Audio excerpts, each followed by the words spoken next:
Peu de civilisations sont aussi énigmatiques que l'Égypte ancienne. Ce puissant empire dura plus de 3000 ans. Il nous légua des pyramides toujours debout et des mythes dont l'écho résonne encore. C'est l'un des lieux les plus étudiés au monde. Et pourtant, de nouvelles découvertes continuent de nous étonner.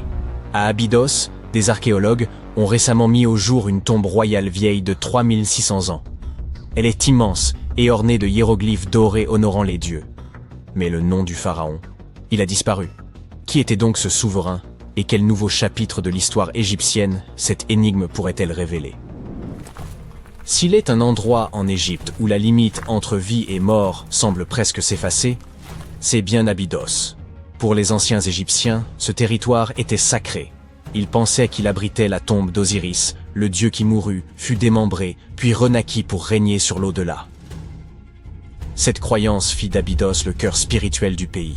Les pharaons y firent ériger des temples majestueux, notamment celui de Séti Ier, célèbre pour sa liste royale, où sont gravés les noms de 76 souverains.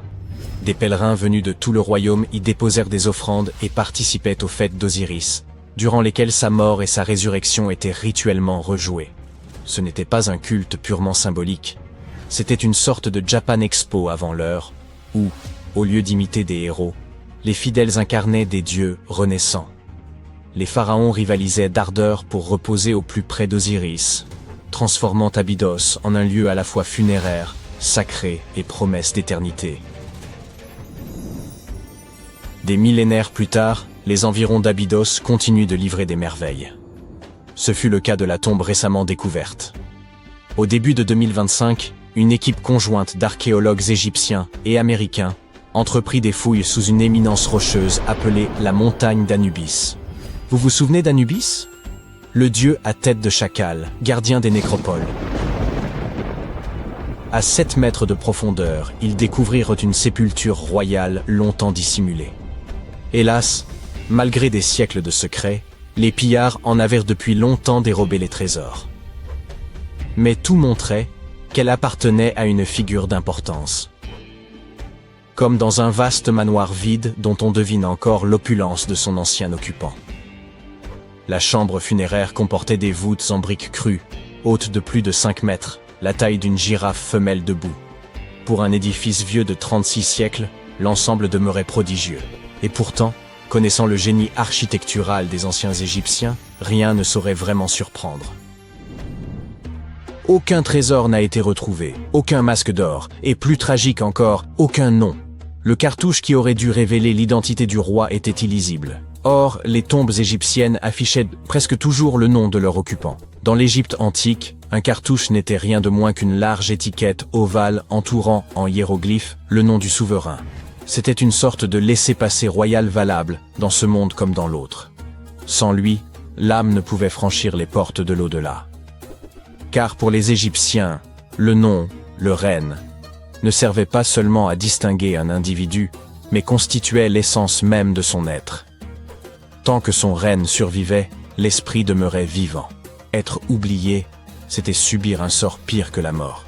Une âme sans nom ne pouvait poursuivre son voyage éternel.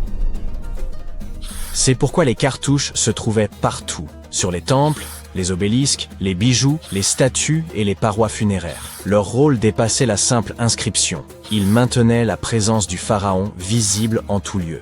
Imaginez bâtir une tombe monumentale pour que des visiteurs, 3600 ans plus tard, y pénètrent en se demandant « c'était qui déjà ?» Situation peu glorieuse, assurément. Voilà pourquoi il n'est pas absurde d'imaginer ce souverain anonyme hantant ses pilleurs à jamais.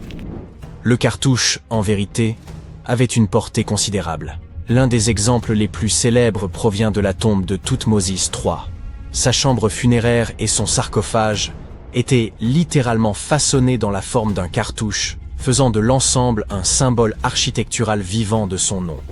Heureusement, dans la tombe récemment découverte, tout n'avait pas disparu. À l'entrée, peints dans des reflets d'or, se tenaient 2 gardiennes bien connues, les déesses Isis et Nephthys.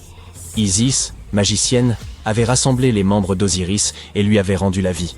Nephthys, sa sœur, demeurait la pleureuse éternelle et la protectrice des morts. Ensemble, elles assuraient que quiconque reposerait ici ne traverserait pas seul l'au-delà. un indice supplémentaire du prestige du pharaon inconnu. Mais qui pouvait-il être? Pour le découvrir, il faut remonter le fil du temps. Cette sépulture date d'une période troublée. La deuxième période intermédiaire, lorsque l'Égypte, morcelée, n'était plus dirigée par un seul souverain, mais scindée en plusieurs royaumes rivaux, chacun régnant sur son propre territoire. Une véritable version antique de Game of Thrones. Et au cœur même de ce tumulte s'élevait Abydos. Durant un temps, elle abrita sa propre lignée royale, connue sous le nom de dynastie d'Abydos. Ces souverains n'étaient pas les bâtisseurs de pyramides que tout le monde connaît. Et c'est précisément ce qui les rend si énigmatiques.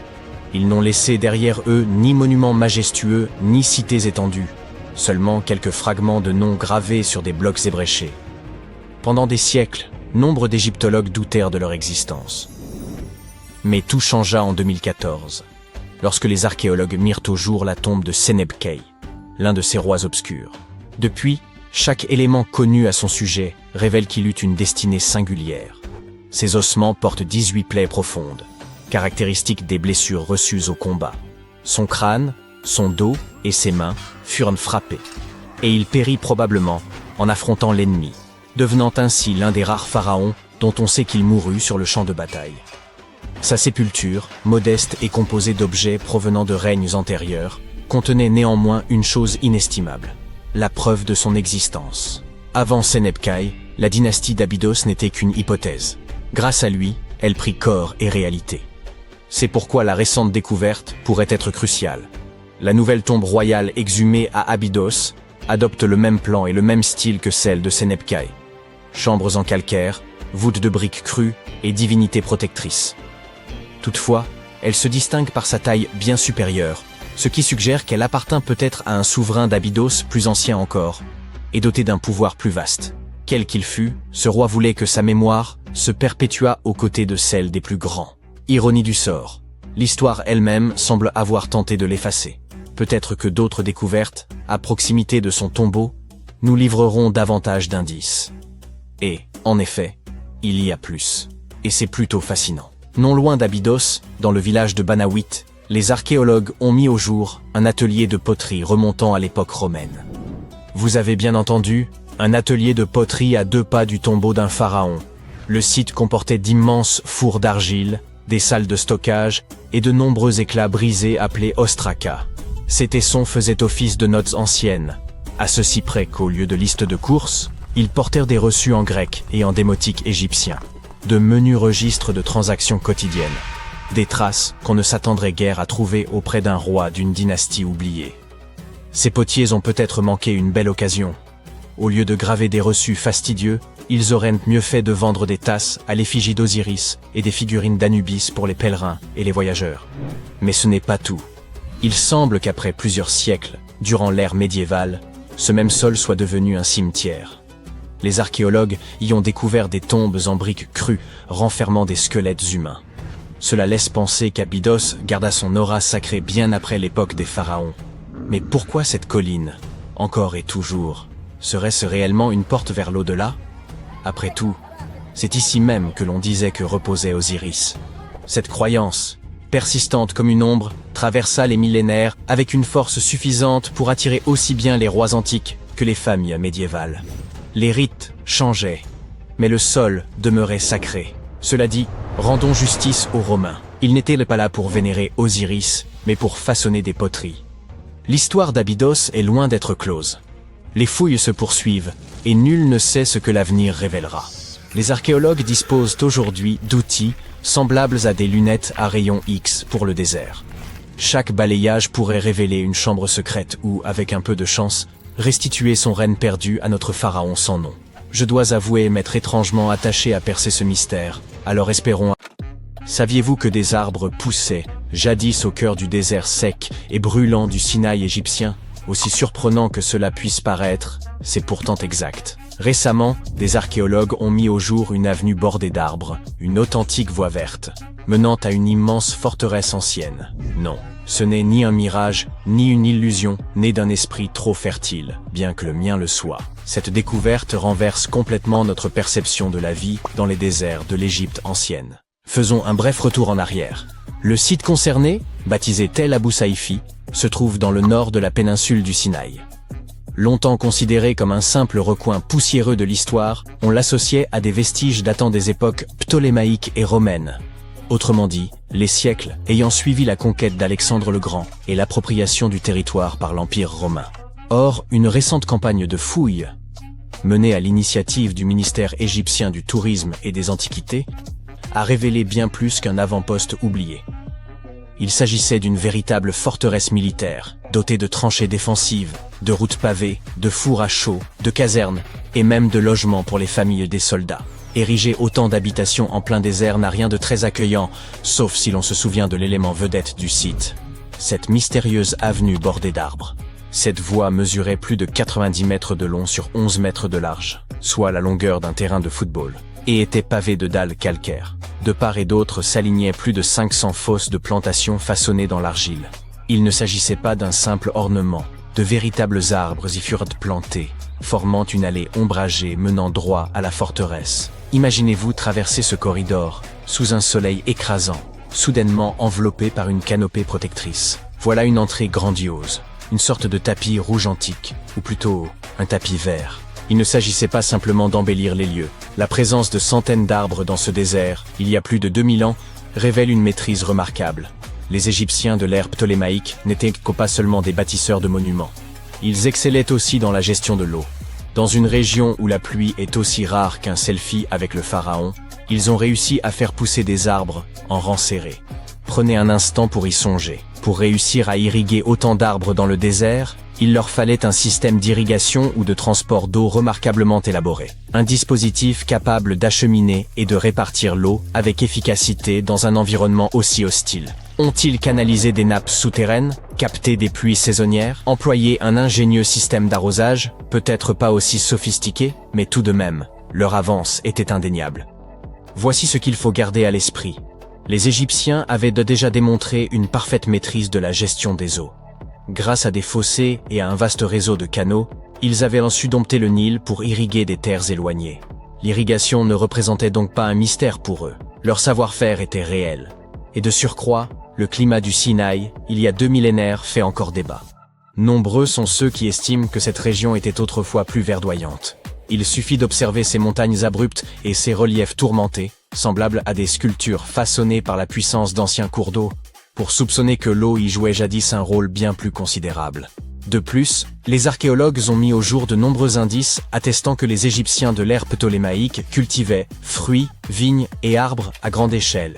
Autrement dit, faire pousser une forêt dans le désert peut nous sembler incroyable, mais pour eux, ce n'était qu'un mardi ordinaire. À présent, cette avenue verte pousse les archéologues à s'interroger. Et si des systèmes d'irrigation semblables avaient été employés ailleurs? Par exemple, pour acheminer les immenses blocs de pierre utilisés dans la construction des pyramides. Il existe déjà une théorie selon laquelle des rivières anciennes ou des canaux artificiels auraient facilité leur déplacement. Et la découverte de Tel Abou Saifi? Eh bien, elle pourrait bien constituer la pièce manquante du puzzle. Ce n'est pas qu'un doux rêve. À l'époque, les rivières jouaient un rôle central, agissant comme les autoroutes, les réseaux énergétiques et les trains de marchandises du monde antique réunis. Les Égyptiens s'en servaient pour tout, irriguer, commercer, alimenter l'industrie et même mobiliser leurs troupes. Si une activité importante avait lieu, elle impliquait probablement un cours d'eau. Et ce n'est pas tout. La suite est encore plus surprenante. Les fouilles ont révélé d'imposantes tranchées défensives, semblables à d'anciennes douves, creusées à près de 2 mètres de profondeur autour de la forteresse. Ces fossés n'étaient pas de simples bourbiers, mais faisaient partie d'un dispositif complexe conçu pour être comblé ou enjambé par un pont afin de maîtriser les accès. On pourrait les comparer à une barrière de sécurité rétractable, sans les vérins hydrauliques. Tandis que ces tranchées protégèrent de la forteresse des intrusions, la vie y battait son plein. Comme nous l'avons mentionné, les archéologues ont découvert des logements militaires. Il semblerait que les soldats y vivaient avec leurs familles. Ainsi, cette forteresse n'était pas qu'un simple baraquement, mais une véritable communauté dynamique, avec ses repas, ses habitudes, des enfants s'amusant ça et là, et certainement beaucoup de bavardages autour de la table. En plus des aspects militaires, les chercheurs ont découvert 4 vastes fours à chaux servant à produire de la chaux vive, un élément crucial pour fabriquer le mortier de construction. Ces fours indiquent qu'à la fin de l'ère romaine, Tel Abou Saifi est devenu un centre industriel important, fournissant les matériaux nécessaires à la construction et à la réparation des bâtiments, un véritable pôle d'activité artisanale. Mais l'histoire se complique encore. Sous les routes, tranchées et fours, les archéologues ont mis au jour les vestiges d'une structure antérieure. Un mystérieux bâtiment. S'agirait-il d'une troisième forteresse, encore plus ancienne, d'un cimetière oublié ou d'une cité perdue? Le mystère reste entier, mais il est clair que cette découverte ouvre une nouvelle page passionnante de recherche, l'un des rebondissements archéologiques majeurs de la décennie. Que faut-il en conclure? Eh bien, pour commencer, cela bouleverse bon nombre d'idées reçues sur la vie dans les déserts de l'Égypte ancienne. On les a longtemps considérés comme des frontières naturelles, arides, hostiles et dépeuplées. Or, cette découverte laisse penser qu'ils furent jadis verdoyants et habités. Non parce que le climat était très différent, mais parce que les Égyptiens savaient, avec un génie remarquable, soumettre la nature à leurs besoins. Ils ne se contentèrent pas de survivre au désert, ils le façonnaient. Cela relance aussi le vieux débat sur l'ingéniosité technique des anciens Égyptiens. S'ils ont pu bâtir au cœur du Sinaï une forteresse dotée de douves, de routes arborées, d'un réseau d'irrigation et d'installations artisanales, est-il vraiment invraisemblable d'imaginer qu'ils aient pu concevoir des systèmes hydrauliques pour déplacer les blocs des pyramides? Oublier la théorie des anciens extraterrestres. Distrayante, certes, mais qui nous détourne d'une réalité fondamentale, ces peuples étaient d'une intelligence remarquable. Une bonne partie de ce que nous appelons aujourd'hui technologie moderne n'est que l'héritage d'une ingéniosité antique. Et l'on ignore combien de savoirs précieux se sont perdus en chemin. Pendant ce temps, les fouilles se poursuivent. Les chercheurs entreprennent une cartographie complète de Tel Abou Saifi afin de comprendre l'agencement global du site. Certains envisagent d'analyser le sol pour repérer d'anciennes racines, voire identifier les essences qui poussaient autrefois. Si des palmiers dattiers s'y trouvaient, par exemple, nous serions peut-être face à la plus ancienne allée de fruits secs au monde. Vous vous doutez bien que l'intérêt de ces découvertes dépasse le seul cadre de l'histoire. Elles résonnent aussi avec les défis de notre époque. Face aux dérèglements climatiques et aux canicules de plus en plus éprouvantes, il devient urgent de se demander ce que ces civilisations disparues, capables de faire fleurir le désert, pourraient encore nous enseigner. S'il fallait ne retenir qu'une chose, Tel Abou Saifi nous rappelle que la civilisation égyptienne ne se résume pas à des pyramides, des pharaons et leurs momies. Ce peuple comptait des bâtisseurs clairvoyants, des architectes du vivant et des esprits résolument pragmatiques. Ils n'attendaient pas que la nature comble leurs besoins. Ils la façonnaient selon leurs desseins. Et grâce à des trouvailles comme celle-ci, nous discernons mieux l'ampleur de leurs avancées et, disons-le, de leur impressionnante modernité.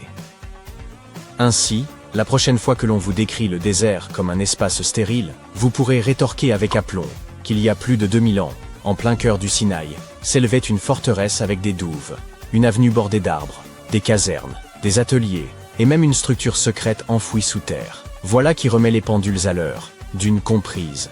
Et qui sait quels autres vestiges y sont encore enfouis, attendant de réécrire l'histoire. Pendant plus de 3000 ans, personne n'a su que cet endroit existait. Et puis, tout d'un coup, des archéologues qui faisaient des fouilles près d'Alexandrie ont découvert quelque chose de vraiment surprenant. Une ville égyptienne oubliée. Ce lieu est enseveli sous des ruines grecques et cache des secrets qui pourraient réécrire l'histoire des pharaons et de leurs armées. L'un des artefacts retrouvés, qui ressemble à une simple cruche à vin, a déjà tout bouleversé. Nous pensions tout connaître de ce qui avait de l'importance sur la carte de l'Égypte ancienne. Pyramides, Thèbes, Luxor, Alexandrie. Mais non, cette carte vient d'être mise à jour.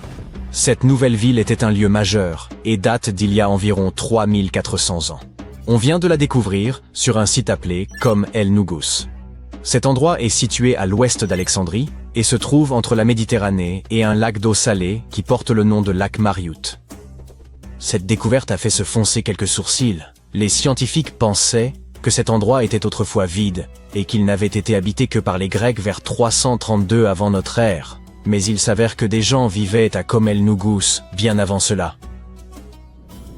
Alors que les archéologues fouillaient ces ruines grecques, ils ont remarqué quelque chose d'inattendu. Des murs en briques crues. Oui, vous savez, comme pour les pyramides. Le genre de choses que les Égyptiens construisaient à l'époque du Nouvel Empire. Ces briques de terre crue sont faites de boue, d'argile, de sable et de paille. Ces ingrédients étaient mélangés avec de l'eau et séchés au soleil, pas cuits. Les Égyptiens les ont utilisés pendant des milliers d'années pour construire des maisons, des temples, des palais, et oui, les pyramides. Bien sûr, d'autres civilisations ont également utilisé les briques de terre crue, mais celles dont se servaient les Égyptiens ont quelque chose de particulier. Ils utilisaient la paille qui poussait dans leur région, différents styles de disposition et de mortier. C'est ce qui a permis aux experts de comprendre que les Égyptiens étaient présents à Kom el Nougus.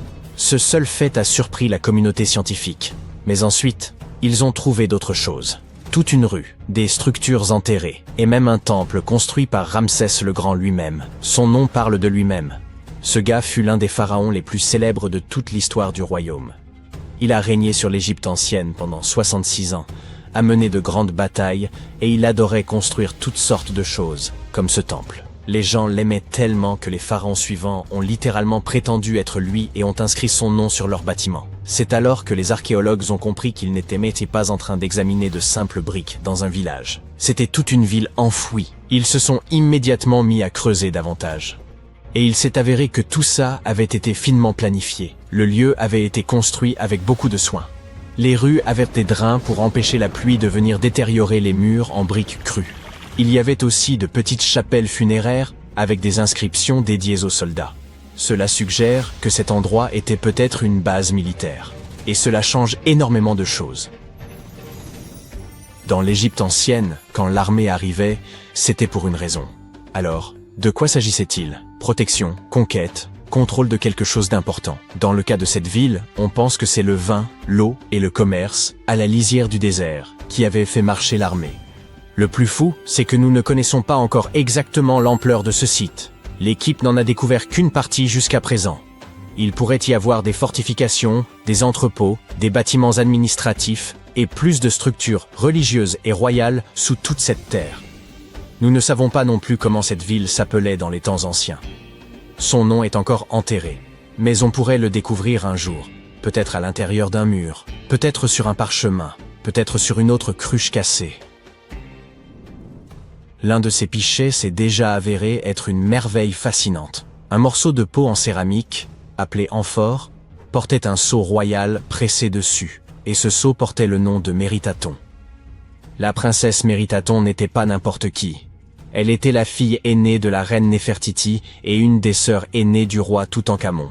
Oui, c'est exact, Néfertiti et Toutankhamon ont bien leur place dans cette histoire. Tout cela s'est déroulé environ un siècle avant que Ramsès le Grand ne construise l'un de ses temples ici. Il semble que la ville ait été fondée à l'époque d'un autre pharaon, le pharaon Akhenaton, époux de la reine Néfertiti, père de la princesse Méritaton et du futur roi Toutankhamon. Ce gars, Akhenaton, était un peu imprévisible. C'était le genre de personne qui devient vraiment bizarre quand il s'agit de ses lubies. Il essaya de changer complètement la religion de l'Égypte, forçant tout le monde à adorer le disque solaire, Aton, au lieu des divinités habituelles. En gros, il dit à tout le royaume que leur mythologie était fausse, et qu'à partir de maintenant, il n'y aurait plus d'Osiris, plus de Thoth ni de Seth, seulement la lumière brute du soleil. Eh oui, cette époque porte le nom de période amarnienne. Et il s'est donné à fond. Il a changé son nom, construit une toute nouvelle capitale, Amarna, au milieu du désert, redessiné des temples, réécrit des hymnes, et même interdit les images religieuses traditionnelles. Même l'art est devenu fou à l'époque. Les gens ont commencé à avoir des têtes allongées, des bourrelets ventraux, et toute cette humanité et vulnérabilité fut gravée dans la pierre. C'était délibérément bizarre. Il voulait montrer que les membres de sa famille n'étaient pas des dieux parfaits, mais des vaisseaux humains de lumière divine. Tout le monde devait sourire maladroitement et faire semblant, parce qu'il était le pharaon, après tout. Le plus farfelu, c'est qu'après son règne, son fils Toutankhamon a inversé tout ce qui était lié au disque solaire. Il a littéralement changé son nom de Toutankhaton, ce qui signifie « image vivante de l'Aton ». Le disque solaire, en Toutankhamon, ce qui signifie « image vivante d'Amon », l'une des grandes divinités anciennes. Le roi Toutankhamon a donc ramené les anciennes divinités, rouvert les temples et effacé autant que possible l'héritage d'Akhenaton. On dirait que sa famille n'aimait pas vraiment le culte du soleil, après tout. Pendant ce temps, cette cruche de vin découverte montre que la ville était probablement active, prospère et pleine de vie, à l'époque d'Akhenaton. Et c'est énorme. Jusqu'à présent, il n'y avait aucune preuve que ses idées et projets révolutionnaires s'étendaient jusqu'au nord. La cruche montre également que les vignobles et la production de vin existaient au nord du royaume. Le vin était vraiment une affaire de grande importance, justifiant l'établissement d'une base militaire. La princesse Méritaton a très probablement utilisé cette cruche. Tout comme son frère, elle est née sous le signe du soleil et fut nommée d'après celui-ci. Son nom, également orthographié Méritaton, signifie « bien-aimé de Laton ». En tant que fille aînée du pharaon et de sa reine, née en plein milieu de changements religieux radicaux, elle a été élevée pour accomplir les devoirs d'une future reine. Dès ses premières années, elle marchait dans les temples aux côtés de sa mère Néfertiti, secouant le sistre lors de rituels solennels. Elle était présente lorsqu'Akhenaton a établi sa capitale, Amarna. Il aimait clairement sa famille. Le visage de Méritaton fut gravé sur ses murs de pierre plus que celui de quiconque. Dans chaque temple, dans chaque scène sacrée, son visage apparaît et vénéré. Les événements deviennent flous dans l'histoire après le décès de son père. Le trône vacillait. Le roi Toutankhamon était très jeune, âgé de seulement 9 ans, lorsqu'il a dû assumer ses nouvelles responsabilités. Méritaton semble avoir été un bref intermède entre son père et son jeune frère. Elle a épousé un homme du nom de Smenkhkare. Les historiens ne sont même pas certains de l'identité de cet homme mystérieux. Il a même pu s'agir d'une invention, le roi fantôme d'une dynastie en ruine, ou alors, c'était son frère. Quelle que soit la vérité, ces deux-là ont pris le pouvoir et ont régné ensemble pendant un certain temps. Méritaton a obtenu le titre de grande épouse royale, un titre d'un pouvoir immense. Mais Smenkhkare a été un souverain de très courte durée. Il est décédé après environ 1 an seulement. Certains historiens émettent l'hypothèse que Méritaton était la véritable dirigeante, la pharaone informelle, car son frère était encore trop jeune. Certaines théories suggèrent même qu'elle a élevé Toutankhamon, et qu'elle est devenue une sorte de reine régente, éduquant l'enfant qui restaurerait plus tard l'ordre ancien. Mais rien de tout cela n'est confirmé. Il est très difficile pour les historiens de trouver des informations sur cette époque, car la période amarnienne a été plus tard condamnée. Les successeurs ont voulu effacer l'hérésie d'Akhenaton et tout ce qui était lié à lui, y compris Méritaton. Ainsi, même si elle a régné, même si elle a éduqué Toutankhamon, ils ont tout fait pour l'enterrer dans les sables de l'histoire. Quoi qu'il en soit, peut-être que cette nouvelle ville nous en dira plus sur les mystères de la période amarnienne, l'une des périodes les plus chaotiques de l'Égypte ancienne. Ce spécimen singulier avait à peu près la taille d'un husky et aurait pu être pris pour tel s'il n'était pas totalement dépourvu de fourrure et s'il ne s'agissait pas d'un redoutable prédateur doté de longues canines acérées. Charmant. Voici le plus ancien animal à dents de sabre jamais identifié. Il arpentait la surface de la Terre bien avant l'apparition des dinosaures. Les chercheurs ont pu établir sa description à partir de fossiles exhumés sur l'île espagnole de Majorque, en Méditerranée. Il y a environ 200 millions d'années, bien avant qu'aucun d'entre nous n'existe, les tout premiers mammifères firent leur apparition, cohabitant alors avec les dinosaures. Mais si l'on remonte plus avant dans l'arbre généalogique des mammifères, on parvient à un groupe ancien nommé Thérapsides.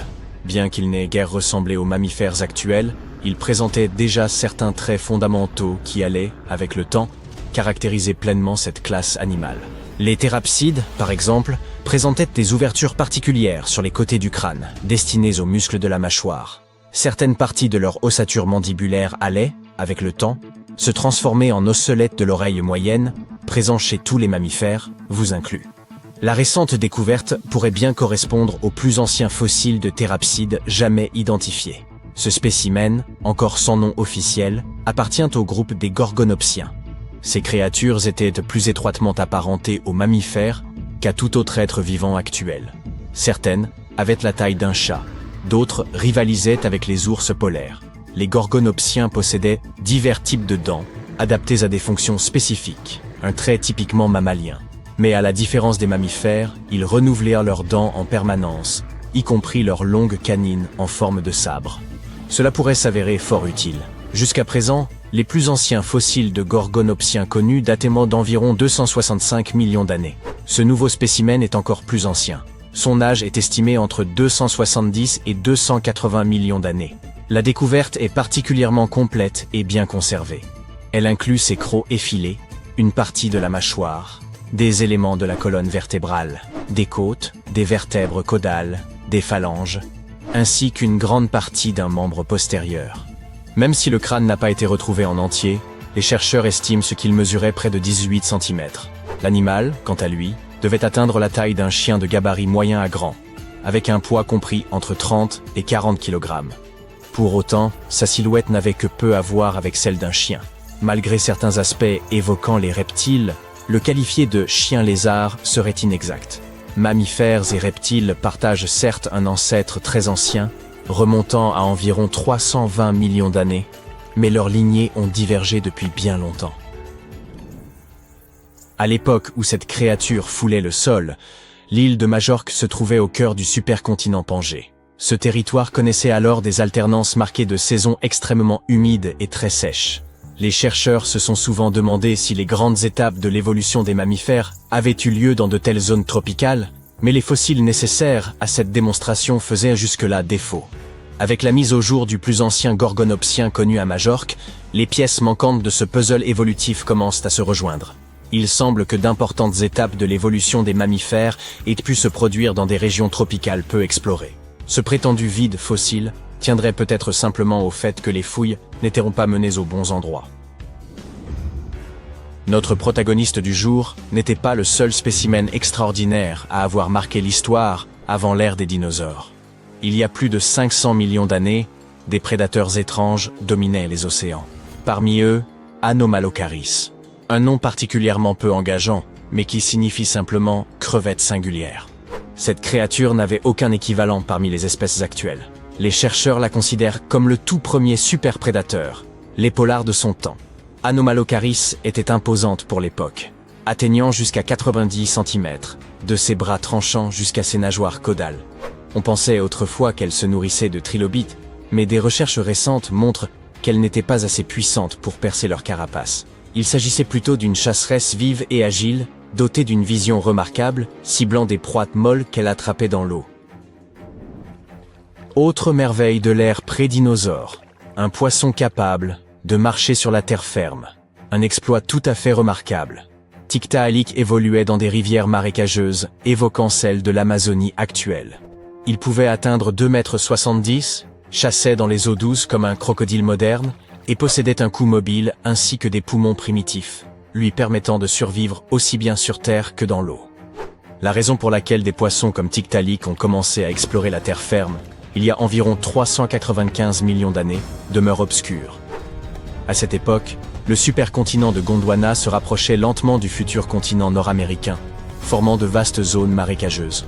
Ces environnements, humides, peu profonds et proches de l'équateur, offrirent des conditions idéales à l'essor d'animaux amphibies, comme les crocodiles. La nourriture sur Terre était rare. Peut-être se sont-ils aventurés là pour des raisons de sécurité, trouvant moins de prédateurs et de meilleurs endroits pour pondre leurs œufs que dans l'eau.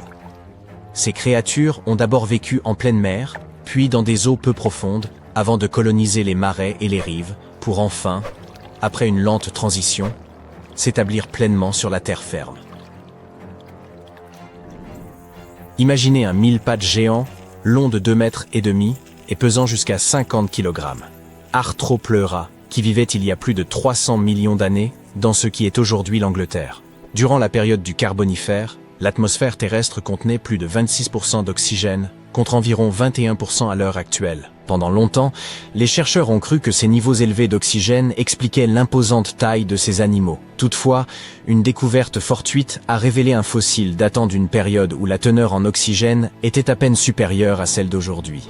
Cette trouvaille, mise au jour par la fracture opportune d'un rocher, fait partie des spécimens de mille-pattes géants les plus complets et imposants jamais découverts. Cette créature aurait pu habiter non seulement les zones marécageuses, mais également les forêts clairsemées, regorgeant de graines, de noix et peut-être même de petits animaux. Il est plausible qu'elle n'ait pas été un simple herbivore lent et laborieux, mais un prédateur agile et opportuniste, capturant toute proie à sa portée. Après avoir dominé la Terre pendant environ 45 millions d'années, ces mille-pattes géants ont fini par disparaître, probablement chassés par les reptiles, qui ont ainsi préparé le terrain pour l'avènement des dinosaures. Si vous vous êtes déjà demandé ce qui résulterait du croisement entre un ours polaire et un tigre à dents de sabre, voici la réponse. Inostrancevia a dominé les écosystèmes méridionaux après avoir migré sur plus de 11 000 km à travers la Pangée. Il y a environ 252 millions d'années. Sa peau, aussi résistante que celle d'un rhinocéros, et ses canines massives, parfaitement adaptées pour déchirer les chairs, en faisaient un redoutable coureur. Une fois installé dans ce qui est aujourd'hui l'Afrique du Sud, il supplantait une grande partie des prédateurs locaux. Cependant, sa suprématie fut de courte durée, car vers la fin de la période permienne, d'immenses éruptions volcaniques provoquèrent des changements climatiques profonds, entraînant la disparition d'environ 90% des espèces vivantes. Les grands prédateurs, caractérisés par leur croissance lente et leur rareté, sont souvent les premiers à succomber lors de telles extinctions massives. Et c'est ainsi que notre protagoniste disparut. Notre dernière créature du jour est une libellule géante qui vivait il y a environ 300 millions d'années. Avec une envergure excédant les 60 cm, 2 paires d'ailes, 6 longues pattes épineuses et d'énormes yeux globuleux, Meganeura est sans doute le plus grand insecte volant à avoir jamais existé, surpassant largement les libellules actuelles, qui sont ses lointaines parentes. À l'instar des libellules modernes, Meganeura fréquentait les espaces ouverts proches des étangs et ruisseaux à courant lent. Toutefois, elle ne se nourrissait pas uniquement de petits insectes, mais dominait ces milieux en tant que prédateur principal, capturant proies diverses en plein vol, y compris d'autres insectes volants, de petits amphibiens, voire des animaux proches des lézards, grâce aux épines de ses pattes formant un véritable piège volant. Les premiers fossiles de Meganeura furent découverts en France en 1880 dans des roches riches en charbon. Leur conservation remarquable permettait d'observer le dessin précis des nervures alaires. Les chercheurs estiment que cette taille exceptionnelle résultait de l'absence quasi totale de concurrence chez les vertébrés et d'un taux d'oxygène atmosphérique bien supérieur à celui d'aujourd'hui durant le Carbonifère. Lorsqu'on entend le mot « momie », ça donne parfois froid dans le dos. En effet, la plupart d'entre nous associent ce mot à ces personnages effrayants que nous avons vus dans des films d'horreur. En réalité, les momies nous ont permis de comprendre beaucoup de choses sur les civilisations anciennes, sur ceux qui les gouvernaient, et sur la façon dont les gens vivaient à la perte de leurs proches. Les Égyptiens de l'Antiquité, qui croyaient qu'une certaine forme d'existence après la mort était possible si certaines conditions étaient respectées, sont le peuple le plus connu au monde pour ses momies. Ceux-ci préservaient effectivement les corps humains par le biais du processus de momification et plaçaient les momies dans des tombeaux équipés, un peu comme s'il s'agissait d'appartements. Pourquoi ce peuple y croyait-il? Eh bien, parce que la plupart étaient profondément liés à leur environnement naturel. Les Égyptiens étaient pleinement conscients des cycles naturels autour d'eux, comme le lever du soleil chaque jour ou de la lune la nuit, mais aussi de la façon dont la vie renaissait des plantes dans un cycle perpétuel, même à voir faner. Ils croyaient également que le puissant esprit Osiris, qui représentait le cycle de la disparition et de la résurrection, jouait un rôle dans ce processus. Pour se préparer à l'au-delà, les Égyptiens de l'Antiquité suivaient certains rituels, comme la momification, qui consistait à utiliser des éléments aussi variés que le miel, les résines, ou encore l'encens pour préserver les corps. Aucune momie n'est plus célèbre que celle du roi Tut, Toutankhamon. Ce jeune pharaon régna sur l'Égypte il y a plus de 3000 ans. Un problème majeur lors de la découverte des tombes royales, et que la plupart ont déjà été pillées au moment où on les retrouve. Le peuple savait que les souverains laissaient de nombreux objets de valeur à leur côté après leur mort, ce qui rendait ces lieux de sépulture vulnérables face aux voleurs. Étonnamment, lorsque la tombe du roi Tut fut ouverte en 1922, les gens se réjouirent, car elle n'avait pas été volée à l'instar de beaucoup d'autres tombes royales. C'est dire à quel point elle était bien cachée. À l'intérieur, sa momie était enfermée dans 3 cercueils au total, dont un en or. Les objets trouvés dans sa tombe furent très révélateurs de ce qu'était l'Égypte antique. L'étude de sa momie nous a également permis d'en savoir plus sur la culture et les pratiques en vigueur à l'époque où il est décédé. Enfin, les recherches liées à son ADN nous ont conduit à obtenir des informations sur sa famille. En outre, les scientifiques purent découvrir qu'il avait, par exemple, souffert de la maladie appelée le paludisme, et d'un problème au pied susceptible de l'avoir gêné lorsqu'il marchait. Ramsès II est un autre pharaon égyptien qui a régné pendant 68 ans, ce qui n'était pas rien à l'époque. Il est connu pour ses campagnes militaires d'expansion et ses réalisations architecturales. De nombreuses preuves datant de son règne existent encore aujourd'hui, notamment une grande statue à son effigie. Ramsès II mesurait environ 1,80 m et a vécu jusqu'à l'âge de 90 ans. Après avoir examiné sa momie, les scientifiques conclurent qu'il souffrait peut-être d'une maladie affectant sa colonne vertébrale. Vous vous souvenez des voleurs que j'ai évoqués plus haut? C'est probablement à cause de ces derniers que Ramsès II termina dans le cercueil ordinaire d'une collection secrète de momies royales à Deir el-Bahari, qui a été redécouverte en 1881. Heureusement, les archéologues purent l'identifier, car ses voyages avaient été consignés sur ce qui l'enveloppait. Le processus de momification était très fastidieux. En effet, dans l'Égypte antique, la momification pouvait durer jusqu'à 70 jours. Une personne dédiée prononçait un discours très spécifique, tout en manipulant délicatement le corps et en le séchant à l'aide d'une sorte de sel appelé natron. On utilisait également du lin et de la résine pour que le corps paraisse plus vivant et pour l'envelopper dans un tissu. La tombe était tout aussi importante que la momification pour les Égyptiens de l'Antiquité. Les parois de la tombe du roi Tut, par exemple, étaient ornées d'œuvres d'art complexes représentant son voyage dans l'au-delà, depuis sa procession funéraire jusqu'à son passage aux enfers.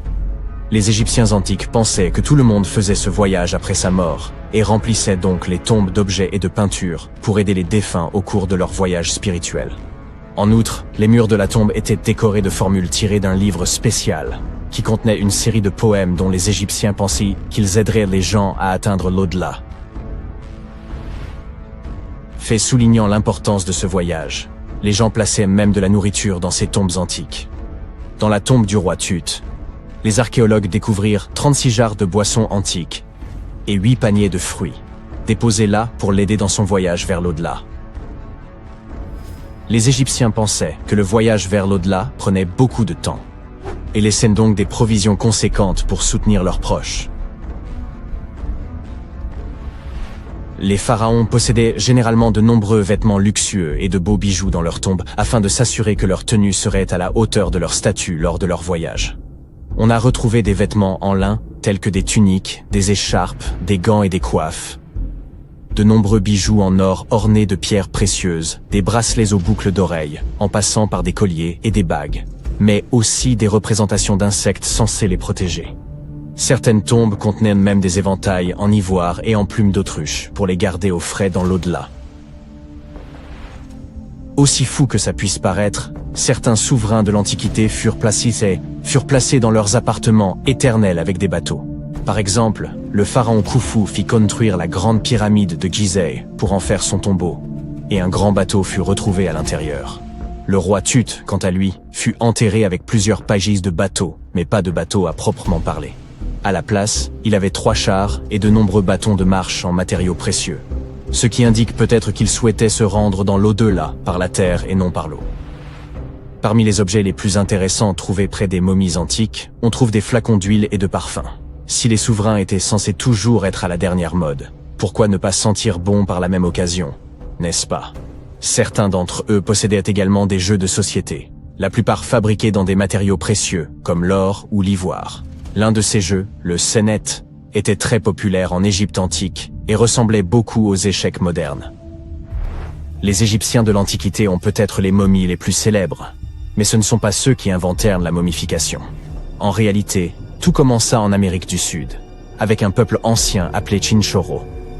D'après ce que nous savons aujourd'hui, ce peuple fut le premier à momifier ses proches défunts et suivit cette tradition pendant environ 2000 ans avant que les Égyptiens ne commencent leur propre rituel.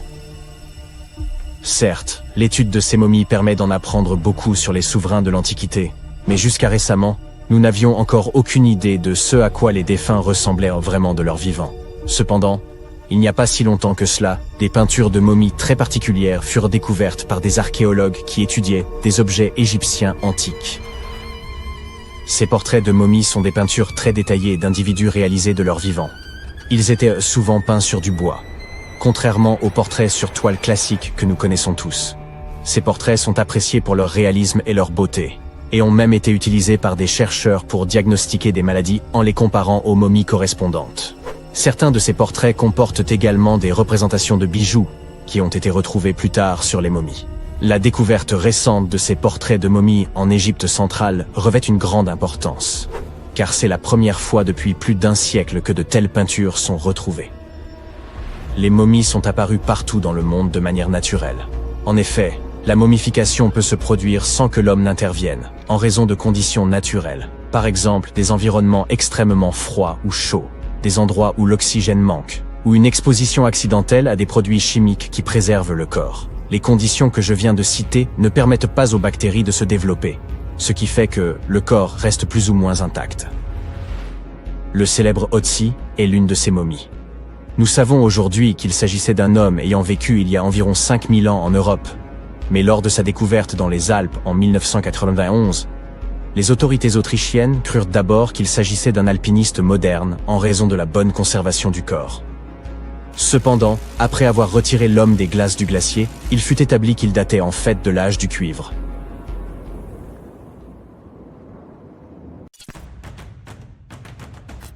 Au cœur de la forêt amazonienne se trouve une caverne si vaste qu'elle défie l'entendement. Longue de 610 mètres, elle est assez grande pour qu'un être humain puisse y circuler librement. Ses parois sont marquées de profondes griffures énigmatiques. Et ce n'est pas un cas isolé. Si vous vous rendez dans le sud du Brésil, vous trouverez plus de 1500 cavernes similaires, allant de modestes terriers à de véritables galeries monumentales. Ces grottes n'ont rien des cavernes classiques pleines de chauves-souris. Il s'agit de ce que les chercheurs appellent des paléoterriers, d'anciennes structures souterraines creusées par des bêtes si énormes qu'elles font paraître nos éléphants minuscules. Quoi qu'elle ait été, la créature responsable a excavé à elle seule l'équivalent de la masse de 800 éléphants. Je sais, cela ressemble encore à une grotte ordinaire, mais les spécialistes ont vite remarqué qu'elle était particulière. Ses parois étaient bien trop régulières, et le sol, remarquablement lisse. Or, ni l'eau ni l'érosion ne peuvent produire des marques aussi précises. Ces grottes brésiliennes constituent les plus vastes archives géologiques d'une activité animale connue, comme si l'on entrait dans une habitation préhistorique bâtie par des créatures de la taille d'une voiture. Pour résoudre ce mystère, les chercheurs ont examiné les griffures sur les murs et ont conclu qu'elles avaient sans doute été faites par d'énormes paresseux terrestres, une espèce nommée Valgyps, dont le poids pouvait avoisiner les 4 tonnes, et qui aurait pu dévorer en 3 jours l'équivalent de votre alimentation annuelle. Aussi massifs soient-ils, ces animaux ne pouvaient creuser seuls d'aussi longs tunnels, ils devaient collaborer. C'est pourquoi les scientifiques pensent que plusieurs paresseux utilisaient un même tunnel et le creusaient ensemble. Il se peut même que de gigantesques tatous aient contribué à l'ouvrage, car ils étaient des excavateurs extrêmement habiles, et eux aussi habitaient à cette région. D'accord, mais pourquoi un paresseux ou un tatou géant aurait-il besoin d'un terrier long de 610 mètres ? Excellente question. Et la vérité, c'est que les scientifiques ne le savent pas encore avec certitude. Il paraît peu probable qu'un tel ouvrage ait été creusé uniquement pour fuir les prédateurs, surtout quand on sait qu'un tigre à dents de sabre aurait pu y pénétrer sans difficulté. À moins qu'il n'ait inventé des systèmes de sécurité préhistoriques, cette hypothèse comporte quelques failles. Haha, jeu de mots pleinement assumé. La meilleure hypothèse concerne sans doute le climat. À cette époque, le monde était plus sec et plus froid. Certaines espèces de paresseux géants prospéraient justement durant les périodes de transition climatique, entre glaciation et réchauffement. Bien que leur masse corporelle les ait protégés contre les variations habituelles, des écarts brusques de température ont probablement poussé ces animaux à s'abriter pour survivre. Et tout comme leurs descendants actuels, ils avaient sans doute du mal à réguler leur chaleur corporelle. Or, se réfugier sous terre leur permettait de préserver leur progéniture et d'économiser leur énergie. Plus un corps est massif, plus il est coûteux à maintenir. Certains chercheurs avancent que ces tunnels ont pu servir de repères partagés à tour de rôle. Un paresseux s'y installe, creuse un peu, laisse quelques traces de griffes, puis repart, et plus tard, un autre investit l'endroit, y ajoutant sa propre signature. En somme, une sorte d'auberge espagnole pour mégafaune préhistorique. Tous les indices pointent vers une forme de multipropriété plutôt qu'une occupation exclusive. Après tout, ces créatures n'étaient en guère sociables. Paresseux comme Tatou préféraient la solitude en duo, généralement mère et petit. Quant au père, il ne restait que pour la partie plaisante. Mais vous aurez sans doute remarqué un léger détail. Ces créatures ont disparu depuis longtemps. Leur extinction remonte à environ 11 000 ans, au moment où les humains ont commencé à se répandre sur la planète, alors qu'une ère glaciaire touchait à sa fin. En vérité, 80% des mammifères pesant plus d'1 kilogramme ont disparu à cette époque. Le premier coupable est bien sûr celui que l'on retrouve toujours sur le banc des accusés, l'être humain.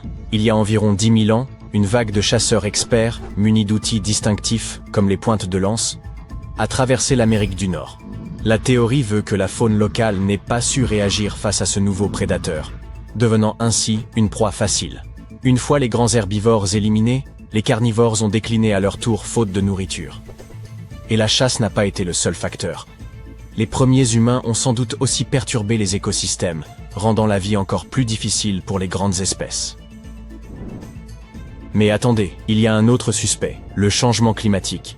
À peu près à la même époque, le climat terrestre a connu un bouleversement majeur. Il est passé d'un froid extrême à un froid plus modéré. Pour situer, la température moyenne avoisinait les 8 degrés Celsius, ce qui a entraîné des saisons instables et la disparition progressive de nombreuses plantes. Et lorsque la végétation décline, les grands herbivores, comme nos paresseux géants, se retrouvent privés de ressources, ce qui les fragilise davantage. De nombreux chercheurs estiment aujourd'hui que les activités humaines et les bouleversements climatiques ont tous deux contribué à l'extinction, mais selon des modalités différentes suivant les régions. Ici, l'homme aurait rompu l'équilibre. Ailleurs, la nature seule aurait mené l'œuvre à son terme. Quoi qu'il en soit, cette conjonction fatale a scellé la fin des géants. Il s'avère qu'une taille colossale n'est pas toujours un avantage. Les grands animaux vivent plus longtemps et se reproduisent lentement, ce qui les rend extrêmement vulnérables lors des catastrophes. Et leur rétablissement est d'une lenteur dramatique. Après la disparition des dinosaures, par exemple, il a fallu près de 15 millions d'années avant que de nouveaux méga-mammifères n'émergent à leur tour. La dernière extinction majeure remonte à environ 12 000 ans. Une durée bien trop courte pour permettre l'évolution de nouvelles créatures massives. Les plus grands animaux terrestres d'aujourd'hui, comme les éléphants, les rhinocéros ou les bisons, ne sont pas de jeunes espèces. Ce sont les survivants aguerris d'un ancien cataclysme. Et nous partageons encore la planète avec le rorqual bleu, le plus grand mammifère ayant jamais existé. Mais pourquoi certains animaux préhistoriques sont-ils devenus si énormes au départ? En réalité, la taille offre plusieurs avantages. Malgré tout ce que l'on sait sur l'extinction, elle protège des prédateurs et apporte un avantage dans la lutte pour la nourriture. Quand les herbivores prenaient de l'ampleur, les carnivores devaient suivre, sous peine d'être dépassés. L'environnement joue aussi un rôle fondamental. Les animaux à sang froid peuvent grandir davantage dans les régions chaudes afin de mieux dissiper la chaleur, tandis que les géants à sang chaud s'épanouissent dans les climats froids pour mieux conserver la leur. Un paléontologue a avancé que certains végétariens de taille démesurée avaient néanmoins besoin d'un ventre énorme, juste pour digérer les plantes ligneuses de leur époque, comme s'ils transportaient un bar à salade dans leur abdomen. Il faut aussi parler de l'oxygène. À l'époque, l'atmosphère terrestre en contenait bien plus qu'aujourd'hui. Et cela change tout, surtout pour les espèces dotées de systèmes respiratoires peu efficaces, comme les insectes. Ce surplus d'oxygène leur permettait de croître davantage et d'être plus actifs. Un véritable mode turbo offert par la nature. Il convient également de mentionner les os, en particulier ceux qui étaient de plus légers. Nombre de dinosaures géants possédèrent des sacs aériens intégrés à leur squelette, à l'image des oiseaux actuels. Leurs os restaient solides sans devenir trop lourds, ce qui leur permettait d'atteindre une taille impressionnante sans s'effondrer sous leur propre poids. Ces sacs aériens servaient aussi au refroidissement, ce qui est vital quand on est littéralement une chaudière ambulante de muscles. À l'inverse, les mammifères modernes subissent les limites imposées par la gravité et la biologie. Des corps plus volumineux exigent un cœur plus robuste, des poumons puissants et une pression sanguine suffisante. Or, la terre ferme n'apporte que peu de soutien. C'est aussi ce qui explique pourquoi les baleines ont dépassé les dinosaures en taille. L'océan agit comme un système de soutien naturel. Grâce à la flottabilité, leur masse est portée, ce qui permet au rorqual bleu d'atteindre une masse impressionnante de 150 000 kg, sans finir aplati. Sur la terre ferme, une telle corpulence poserait de graves problèmes physiologiques. Ainsi, les anciens géants n'étaient nés pas de simples bizarreries de la nature, mais le fruit d'un équilibre précis entre air, nourriture, environnement et lois physiques travaillant de concert. Cette extinction fut certes une tragédie pour les paresseux géants, ces véritables ingénieurs de la nature, mais elle nous a sans doute évité de cohabiter avec des insectes de la taille de corbeaux, comme certains méganisoptères, ou encore des 1000 pattes de près d'1,80 m de long. Gloops! Sur ce, si vous le permettez, je vais aller rendre hommage aux paresseux modernes, lents, petits et heureusement incapables de remodeler la planète, ou de me provoquer des crises de panique entomologique. Quand tu entends parler de ruines anciennes, tu ne les imagines jamais suspendues quelque part, ou simplement accrochés à la branche d'un arbre, n'est-ce pas? En fait, pour la plupart des objets anciens que nous avons exposés dans les musées du monde entier, les archéologues ont fait un travail de fouille impressionnant. Tu vois, les bâtiments ont cette drôle de façon de se dégrader avec le temps si l'on n'en prend pas soin correctement. Parfois, nous devons réutiliser certains matériaux de construction et une bâtisse plus ancienne peut alors être sacrifiée dans le processus. D'autres fois, les maisons sont abandonnées et dès qu'elles sont exposées aux éléments en surface, comme la pluie ou le soleil, elles n'ont plus aucune chance. Certaines s'écroulent tout simplement sous l'effet de la bonne vieille érosion. La seule façon pour un édifice de survivre à l'épreuve du temps est d'être enterré en profondeur. Mais comment ces architectures finissent-elles par être enterrées? C'est une véritable comédie d'erreurs. Les villes anciennes avaient l'habitude d'élever progressivement le niveau de leur sol, comme un enfant qui ajoute des garnitures à sa coupe glacée. En effet, ces colonies étaient toujours occupées à collecter de la nourriture et des matériaux de construction pour faire face à l'augmentation constante de leur population. Mais qui a le temps de s'occuper des déchets et des ordures? À l'époque, ce n'était pas vraiment une priorité sur leur liste de tâches. Ainsi, lorsqu'il s'agissait de construire de nouvelles maisons, les civilisations anciennes économisaient leur sueur et leurs larmes, en empilant les décombres et en construisant directement dessus. Mais ce n'est pas tout. De temps en temps, les rivières entrent en crue et déposent une couche de sédiments sur le sol des villes. Cela a pour effet d'encapsuler encore davantage ces anciennes constructions. Et dans les régions sèches, comme le désert, où le vent aime à montrer ses mouvements de danse de sable et de poussière, tu peux parier que c'était une lutte constante pour garder les établissements propres. Un exemple hilarant est celui du Sphinx, dont la tête était enfouie dans le sable jusqu'à ce qu'un groupe d'archéologues le mette au jour en 1917. Certaines villes anciennes ont fini par être recouvertes parce qu'elles étaient complètement abandonnées. Avec moins d'activité humaine pour contrôler leur expansion, les graines de plantes n'ont pas pu résister à l'opportunité et ont germé un peu partout. Elles ont absorbé le dioxyde de carbone de l'air et se sont développées, ajoutant de plus en plus de volume au sol. Scieuses racines effrontées ont même décidé de stabiliser le sol constitué de matière végétale en décomposition, créant ainsi plusieurs couches de terre. C'est comme si Mère Nature s'était lancée dans un ultime projet de bricolage, avec les plantes comme fidèles auxiliaires. Fouiller dans les secrets des civilisations anciennes, ce n'est pas seulement déterrer un monde perdu, c'est aussi une quête épique pour révéler les trésors cachés sous les couches de l'histoire. Mais comment les archéologues savent-ils d'abord où creuser?